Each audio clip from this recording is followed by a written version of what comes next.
Bleeding hearts or Dicentra is a popular garden ornamental perennial that blooms in the cool of spring and goes dormant in the heat of summer.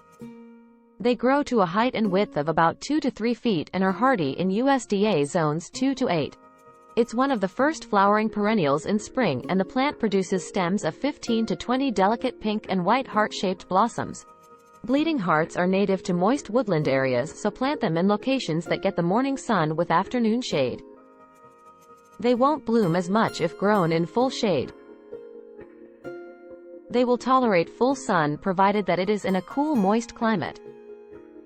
Plant bleeding heart tubers in spring after the threat of frost has passed or in early fall. It's essential that the soil is fertile and well-draining. So amend the soil with lots of organic matter prior to planting. Water often just to keep the soil lightly moist. Bleeding hearts do not like their soil to dry out, but do not overwater too, as they are susceptible to root rot in soggy or wet soil. Top the soil with compost in spring, and if you have poor soil, feed your plants with general slow-release fertilizer. Minimal pruning is needed. Just trim back the foliage as they begin to die back prior to becoming dormant in summer. Bleeding hearts are considered ephemeral, meaning the plant goes dormant in mid to late summer. Do not deadhead the spent blooms if you want the plant to self-seed. However, they do not self-seed enough to be considered invasive.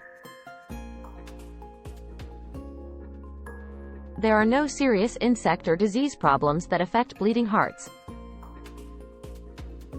Although aphids are occasional visitors, they can be quickly eliminated by strong spray of water or by applying horticultural oil on the leaves.